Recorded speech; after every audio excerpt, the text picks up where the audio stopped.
Ambassador Zethkri's forearms trembled as she read the communication from the human delegation for the third time. The massive chamber of the Galactic Council buzzed with hundreds of different languages, translated in real time by neural implants that made interspecies communication possible. Representatives from 47 different civilizations filled the crystalline amphitheater, their various forms creating a rainbow of scales, fur, chitin, and synthetic materials under the artificial starlight that illuminated the chamber. The Vorthak ambassador's serpentine form coiled nervously around his speaking platform. His species had been the first to encounter humans 50 years ago, and the memory still gave him what humans called nightmares. The human response is unusual, he hissed through his translator. Unusual, screeched Matriarch Veltar, her insectoid head clicking with agitation. The Zephyrian leader's compound eyes glittered with concern. They were given a formal declaration of war by the combined might of the Galactic Council. 47 civilizations representing over 3 trillion souls united against their pathetic little system. And their response is this? She gestured with one of her 6 arms toward the holographic display floating above the central dais. The message was brief, written in the peculiar human language called English, with translations scrolling beneath in dozens of galactic languages. Dear Galactic Council, the message began in what appeared to be an almost casual tone. We acknowledge receipt of your formal declaration of war dated Galactic Standard Time 2847.156.7. We note your concerns regarding our aggressive expansion, violation of established territorial boundaries, and refusal to submit to proper galactic authority. After careful consideration by our democratically elected representatives, we respectfully decline your declaration of war. We're a bit busy at the moment with some internal projects, but we appreciate your interest in our activities. Best regards, the Terran Federation Diplomatic Corps. P.S. Please update your star charts. We've moved some things around. The silence that followed was profound enough that the chamber's atmospheric recycling systems could be heard humming in the background. High Counselor Thainmos, the eldest representative from the ancient Celestial Archive, spoke first. His voice carried the weight of 3,000 years of galactic history. In all my cycles of service to this body, representing civilizations that span the breadth of our galaxy, never have I witnessed such arrogance, completed Fleet Commander Draktul, his cybernetic enhancements gleaming as his emotional dampeners failed to contain his outrage. Pure, unfiltered arrogance from a species that barely crawled out of their gravity well a handful of decades ago. Ambassador Zethkri's species, the Mentari, were known throughout the galaxy for their telepathic abilities and emotional sensitivity. She could feel the waves of confusion, anger, and something else emanating from the assembled representatives. That something else worried her more than the obvious emotions. It felt like amusement, but not quite. As if the universe itself was preparing for an elaborate joke that only it understood. Perhaps, she ventured, her voice carrying across the chamber through harmonic resonance rather than electronic amplification, we should examine what they mean by their postscript. We've moved some things around is an odd addition to a diplomatic communication. Chief Navigator Yik Tal of the Wanderer Fleet consulted his quantum-linked star charts, his blue-skinned fingers dancing across holographic controls. The Wanderer Fleet maintained the most accurate stellar cartography in the galaxy, mapping every significant gravitational body across all inhabited sectors. The latest deep space scans of the Sol system were completed. He paused, his large black eyes widening. The scans were completed 6 standard months ago, well within normal parameters. And, prompted Matriarch Veltar. According to our records, the Sol system contains 1 G-type main sequence star, 8 planets following predictable orbital patterns, 2 asteroid belts, and 17 confirmed space stations in various orbits around the 3rd and 4th planets. That's consistent with all our intelligence reports, said Fleet Commander Draktul. Their industrial capacity is impressive for such a young species, but hardly threatening to a galactic alliance. Chief Navigator Yik Tal's expression had gone from confusion to something approaching panic. I'm running a real-time scan now. His fingers moved frantically across his controls. I'm reading, this can't be correct. What is it? The question came from multiple representatives simultaneously. I'm reading 43 planets in the Sol system. The chamber erupted in chaos. Representatives shouted in dozens of languages, their translators working overtime to convert the cacophony into something approaching coherence. Ambassador Zethkri felt the emotional turbulence like a physical blow, forcing her to raise her mental shields to protect her psyche. High Counselor Thanemose activated the chamber's order protocols, sending a harmonic pulse that demanded attention from all species present. Explain yourself, Navigator. Planets cannot simply appear. Nor can they be moved, added Matriarch Veltar. The gravitational dynamics alone would tear apart any solar system. Chief Navigator Yiktal's hands shook as he expanded the holographic display to show the entire Sol system. The scan is definitive.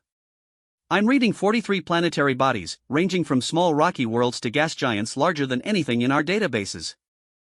They're arranged in a complex orbital pattern that should be gravitationally impossible, yet my instruments show perfect stability. Fleet Commander Draktal's cybernetic eye clicked as it focused on the display. Show us the comparison with the old charts. The holographic display split, showing the Sol system as it had been 6 months ago alongside the current scan. The difference was staggering. What had once been a relatively simple system now resembled something from theoretical physics papers. Planets in orbital configurations that defied conventional understanding, artificial structures the size of small moons, and something that the scanners couldn't quite classify but appeared to be generating its own localized gravitational field. How is this possible? Whispered the representative from the Silicon Collective, their crystalline form resonating with harmonics of disbelief. Ambassador Zethkri studied the display more carefully. Her species-enhanced pattern recognition was picking up something the others had missed. Look at the orbital patterns, she said. They're not random. There's a mathematical progression, almost like a defensive formation, completed a voice from the chamber's upper levels. All eyes turned to where strategic analyst Kefri hung suspended in a null-gravity field. The Voidwalker's species had evolved in the empty spaces between stars, and their understanding of spatial relationships was unmatched in the galaxy. I've run preliminary calculations on those orbital positions. They create overlapping fields of gravitational influence that would make any approaching fleet follow predictable courses. You're suggesting they've turned their entire star system into a weapon? Fleet Commander Draktal's voice carried a note of professional respect mixed with horror. I'm suggesting they've turned their entire star system into a fortress, Kefri corrected. One that appears designed specifically to counter every known galactic military doctrine. The implications hung in the air like a toxic cloud. The Galactic Council's military strategies had been refined over millennia of conflicts between various civilizations. They were based on fundamental principles of physics, logistics, and tactical doctrine that had proven effective across hundreds of worlds and dozens of species. Ambassador Zethkri's telepathic abilities were picking up something else now. Fear. Not the simple fear of the unknown, but the specific fear that came with the realization that all of one's assumptions might be wrong. We need more information, High Counselor Thanemose declared. Contact the border fleet. I want detailed reconnaissance of the Sol system immediately. Sir, Chief Navigator Yiktal's voice was barely a whisper. I've been trying to raise the border fleet for the past 10 minutes. They're not responding. Not responding? Matriarch Veltar's compound eyes focused with predatory intensity. The border fleet consists of 12 dreadnoughts and 47 support vessels. They don't simply stop responding. I'm reading their last known position is 3 light-years from the Sol system, where they were conducting standard patrol operations. Yiktal's fingers danced across his controls again. Wait. I'm detecting a transmission. The holographic display shifted to show a communication frequency, and, suddenly, the chamber was filled with a voice speaking accented galactic standard. The accent was human. This is Captain Sarah Chen of the Terran Federation vessel Defiant. To any Galactic Council vessels receiving this transmission, you have entered Terran space without authorization. Please state your intentions. Fleet Commander Draktal activated his communications array. This is Fleet Commander Draktal of the Galactic Council Border Fleet. You are addressing a duly authorized patrol fleet operating in neutral space under Council authority. Identify yourself and state your legal basis for claiming territorial jurisdiction. There was a pause before Captain Chen's voice returned, and Ambassador Zethkri could swear she heard amusement in the human's tone. Commander, I'm afraid your charts are out of date. As per our earlier diplomatic communication, we've made some adjustments to local space. You are currently within the boundaries of the Terran Defense Perimeter, established under Section 7 of the Galactic Territorial Recognition Accords. Impossible, Draktal snarled. The Territorial Recognition Accords specify that any expansion of claimed space must be filed with the Council and approved by a 2/3 majority vote. Actually, Commander, if you check subsection 7.4.2, you'll find that defensive perimeters may be established by any recognized government in response to imminent threats. We filed the appropriate paperwork about 6 hours ago. I believe it's currently working its way through your bureaucratic process. Ambassador Zethkri felt something cold settle in her telepathically sensitive mind. The humans weren't just defying the Council's authority.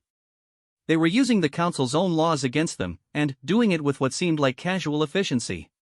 Furthermore, Captain Chen continued, I'm instructed to inform you that your current position places you in violation of Terran space. We're prepared to escort you to the perimeter boundary, or you're welcome to file a diplomatic protest through proper channels. You dare threaten a Council fleet? Draktal's cybernetic enhancements flared with his rising anger. No threat intended, Commander. Just a friendly reminder of legal realities. Oh, and, Commander? You might want to check your tactical displays. In the Council chamber, Chief Navigator Yiktal's display suddenly lit up with new contacts. Dozens of them, surrounding the border fleet's position from all directions. How many ships? Matriarch Veltar demanded. I can't get accurate readings, Yiktal stammered. The sensor signatures don't match anything in our databases. They're big. Really big. Captain Chen's voice carried clearly across the chamber. Commander Draktal, you're currently surrounded by elements of the Terran Second Fleet.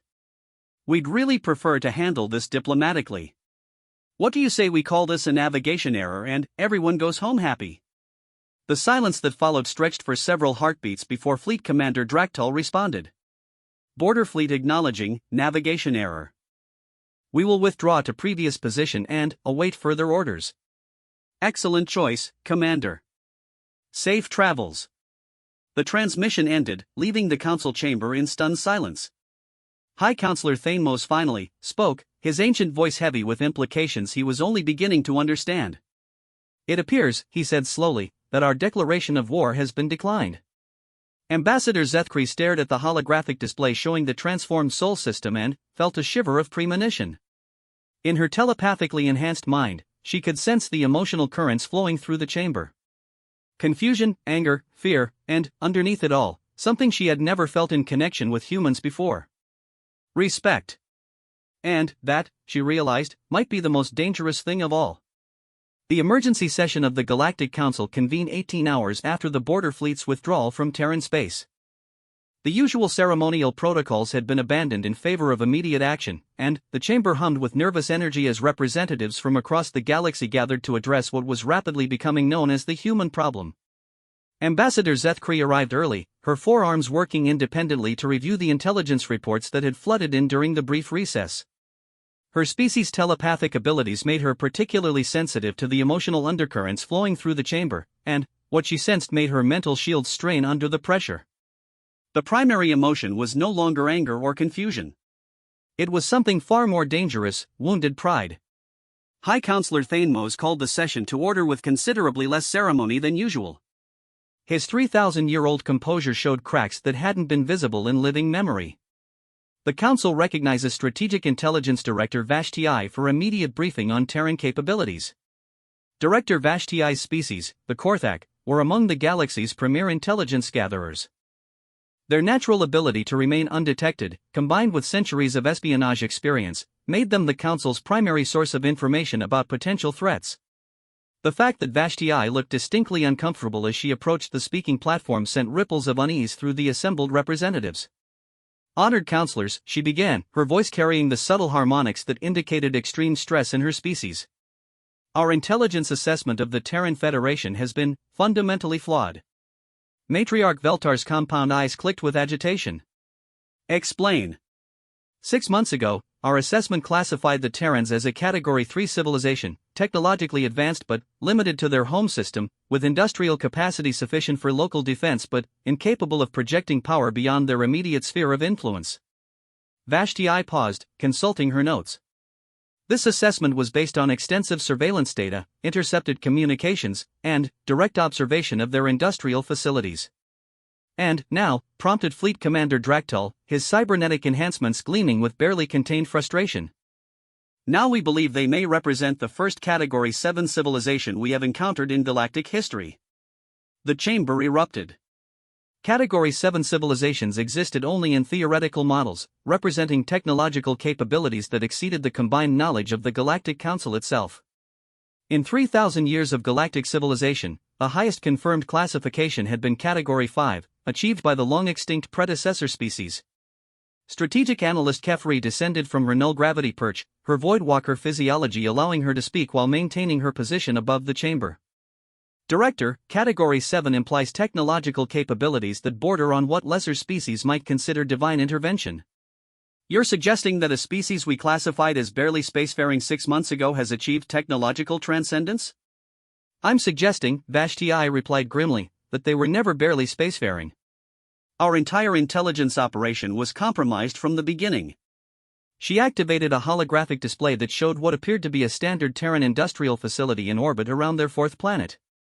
This installation was classified in our databases as a mining station with secondary manufacturing capabilities.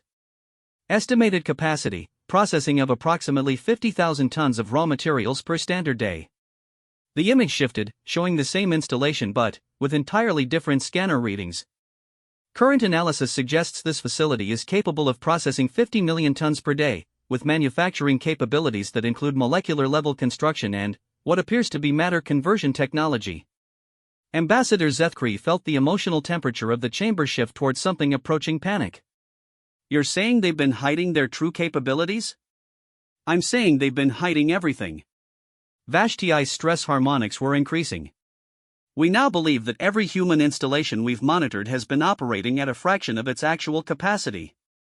Their space stations appear to be modular construction platforms capable of building structures the size of small moons. Their defensive satellites are actually armed with weaponry that exceeds our theoretical understanding of energy projection.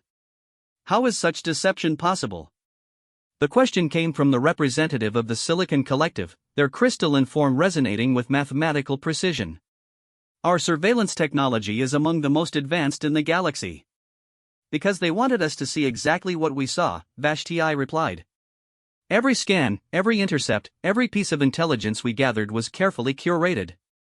They've been studying us while we thought we were studying them.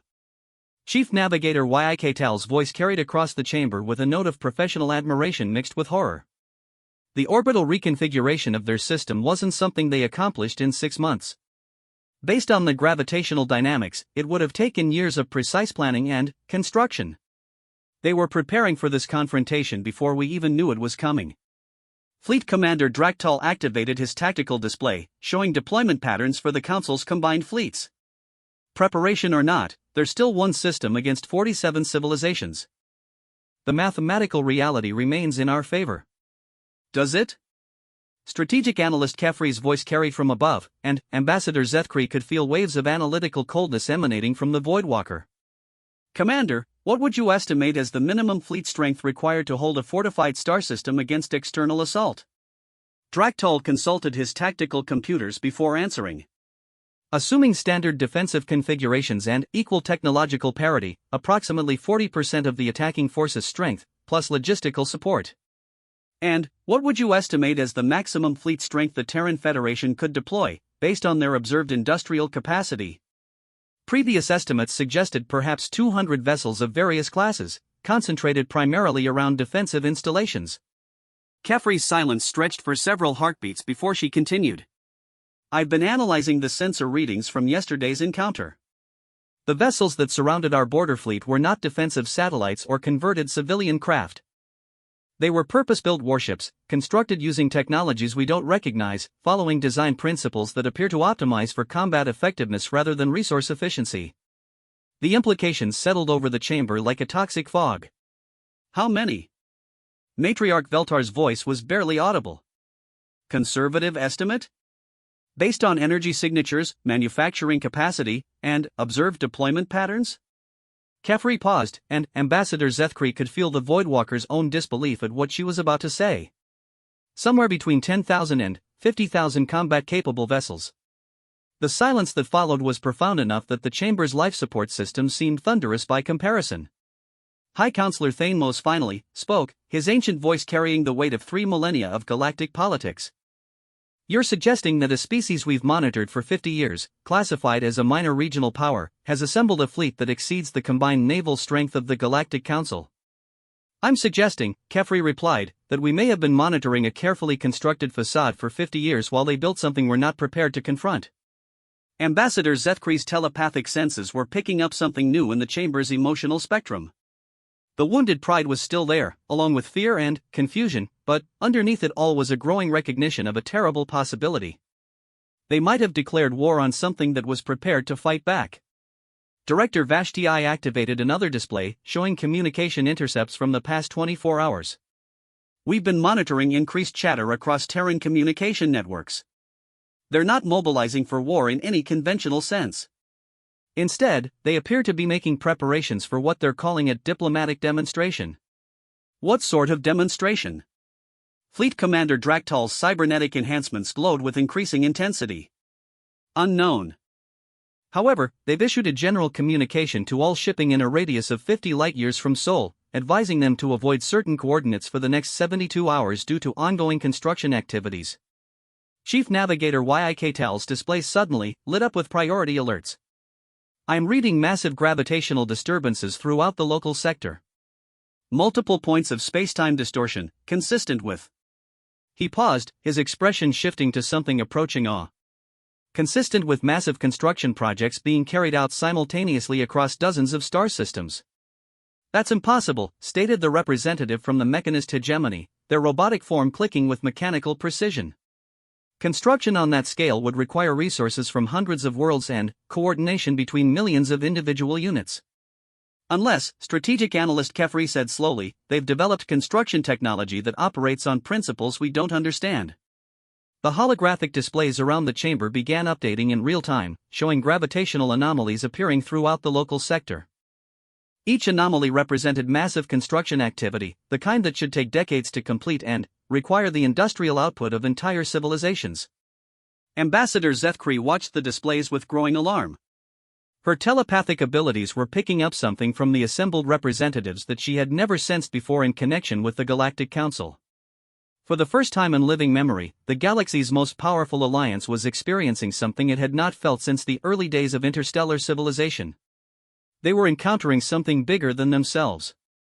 Honored counselors, Director Vashti continued, there's something else. We've detected what appears to be a delegation of Terran vessels approaching Council space. They're requesting permission to address the Council directly. Absolutely not, Matriarch Veltar snapped. We do not negotiate with parties currently under declaration of war.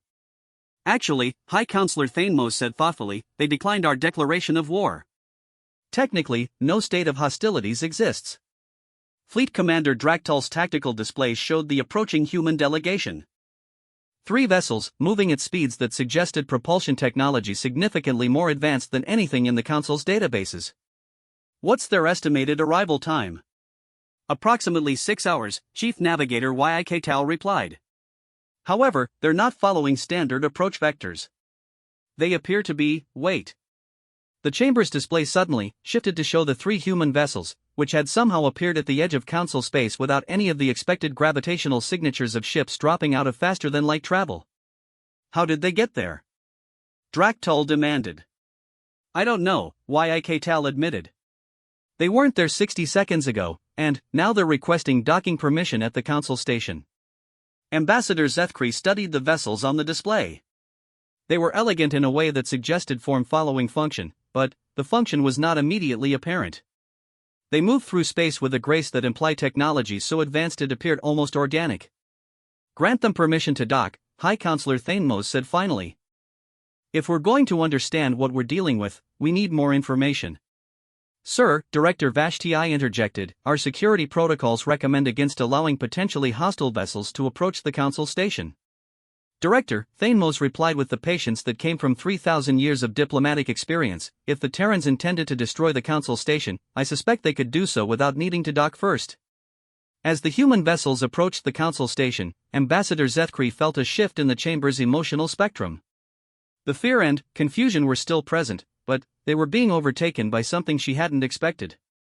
Curiosity. For all their concern about human capabilities, the representatives of the Galactic Council were about to get their first close look at representatives of a species that had just redefined what it meant to be a spacefaring civilization. And, despite everything, they wanted to see what humanity had brought to show them. The human delegation arrived at the Galactic Council station with an punctuality that bordered on unsettling precision.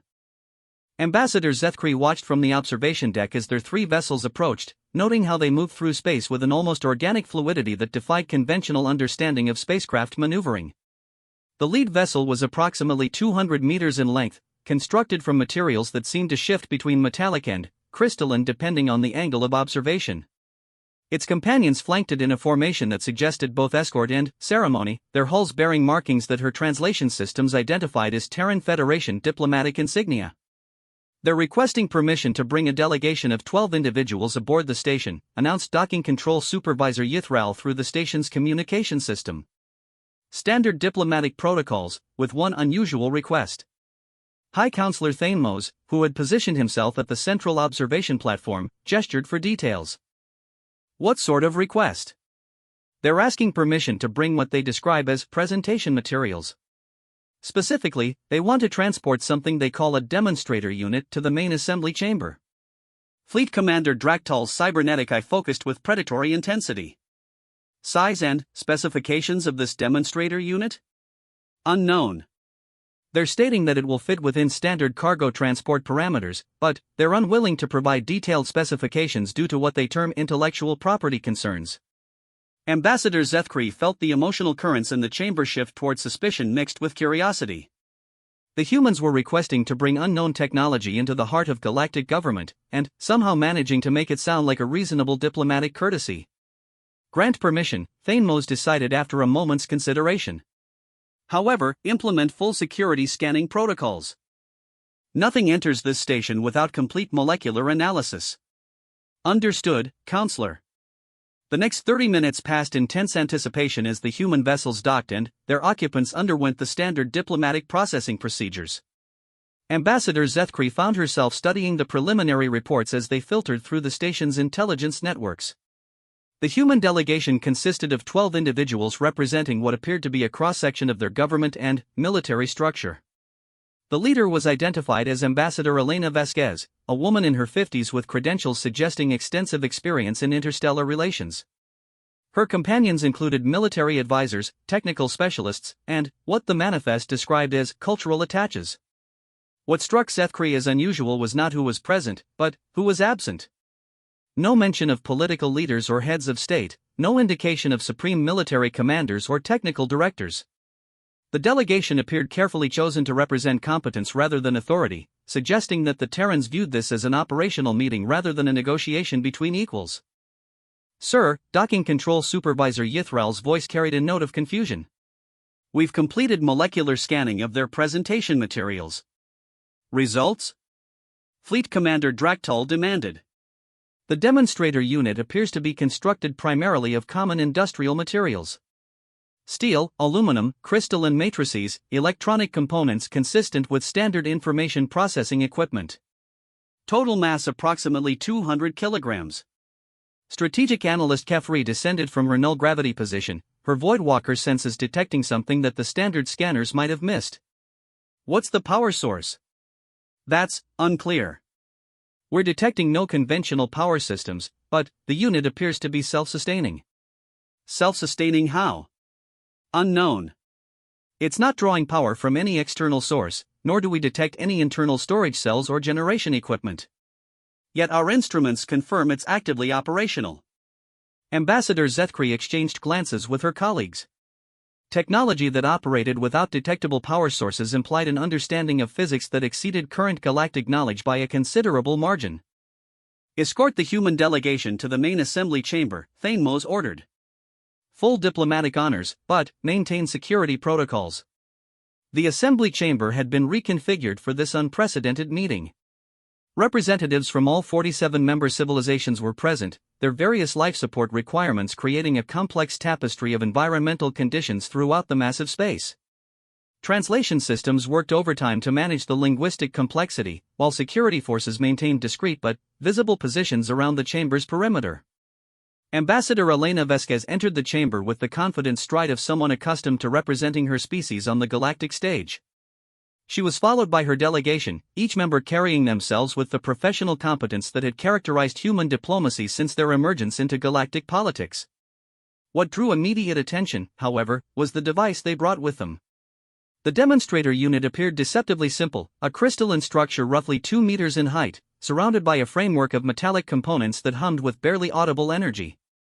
It moved under its own power, floating slightly above the chamber floor and following the human delegation with the precision of advanced automation. Honored representatives of the Galactic Council, Ambassador Vesquez began, her voice carrying clearly through the chamber's acoustic systems. The Terran Federation appreciates this opportunity to address your concerns regarding our recent activities. High Counselor Thanemose gestured for her to continue, his ancient demeanor suggesting cautious interest rather than hostility. We understand that our response to your declaration of war may have seemed dismissive. This was not intended as disrespect toward your authority or the legitimate concerns of your member civilizations. Vasquez paused, her gaze moving across the assembled representatives. Rather, it reflected our assessment that the assumptions underlying your declaration were based on incomplete information. Matriarch Veltar's compound eyes focused with predatory intensity. You're suggesting that the Galactic Council's intelligence services are incompetent? Not incompetent, Vasquez replied with diplomatic precision. Simply working with limited data. We've been cautious about revealing the full extent of our capabilities, partly out of respect for galactic stability and partly because we weren't certain how such revelations might be received. Fleet Commander Draktal's cybernetic enhancements glowed as he accessed his tactical databases. You've been deliberately concealing your military capacity? We've been deliberately concealing our technological capacity, Vesquez corrected. The military implications are secondary to the broader civilizational changes that our recent developments represent. Strategic Intelligence Director Vashti leaned forward in her speaking platform. You're claiming technological breakthroughs significant enough to alter the balance of galactic power? Ambassador Vasquez glanced at her technical specialists before responding. Director, what would you say if I told you that the Terran Federation has achieved practical mastery over fundamental forces that your civilizations consider immutable laws of physics? The silence that followed was thick with skepticism and anticipation. I would say, Vashti replied carefully, that such claims require extraordinary evidence. Of course. Vasquez gestured toward the demonstrator unit, which had positioned itself at the center of the chamber. That's why we brought visual aids. The device activated with a sound that was felt rather than heard, a harmonic resonance that seemed to vibrate through the chamber's structural framework. The crystalline core began to emit a soft light that pulsed in rhythm with something that Ambassador Zethkri's telepathic senses recognized as artificially generated thought patterns. What you're observing, Vasquez explained, is a basic fabrication unit.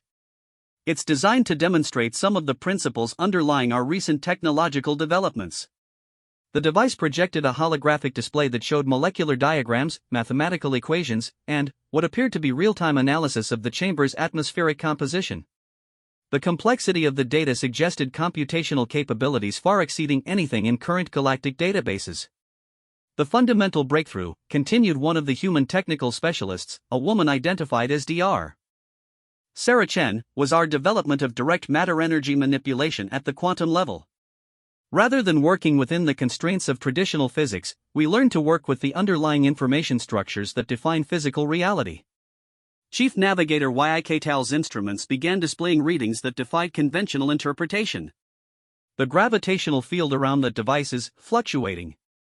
It's somehow altering local spacetime geometry on a microscopic scale. Precisely, Dr. Chen replied. By manipulating quantum information patterns, we can alter fundamental properties of matter and energy within localized regions. This allows us to construct materials with properties that don't exist in natural physics, generate energy from quantum vacuum fluctuations, and modify gravitational fields through controlled spacetime distortion. The demonstrator unit began to change. Its crystalline core shifted from transparency to opacity, then began to flow like liquid while maintaining its structural integrity. The metallic framework dissolved and reformed, cycling through configurations that should have been physically impossible. The unit is rebuilding itself using raw materials extracted from the chamber's atmosphere, Dr. Chen explained casually. Carbon dioxide, nitrogen, trace minerals from the filtration systems. It's converting atmospheric gases into solid materials and reconfiguring them according to program specifications. Ambassador Zethkri watched in fascination as the device literally rebuilt itself from the air in the chamber, her telepathic senses detecting the satisfaction radiating from the human delegation. They weren't just demonstrating technology, they were demonstrating absolute confidence in their technological superiority. The implications, Ambassador Vasquez continued, extend far beyond military applications. This technology allows us to construct habitats in previously uninhabitable environments, transform barren worlds into garden paradises, and generate resources from quantum vacuum energy. Scarcity, as an economic and political concept, no longer applies to human civilization. Strategic analyst Kefri's voice carried from her position above the chamber, tinged with what Ambassador Zethkri recognized as professional awe. You're describing technology that borders on what lesser civilizations might consider divine intervention. We prefer to think of it as applied physics, Dr. Chen replied with what might have been humor. Though we understand the comparison. The demonstrator unit completed its transformation, now appearing as something that resembled a miniature star surrounded by orbital platforms. It generated its own light source, maintained perfect gravitational stability, and projected energy patterns that suggested it was manufacturing additional components from quantum vacuum fluctu.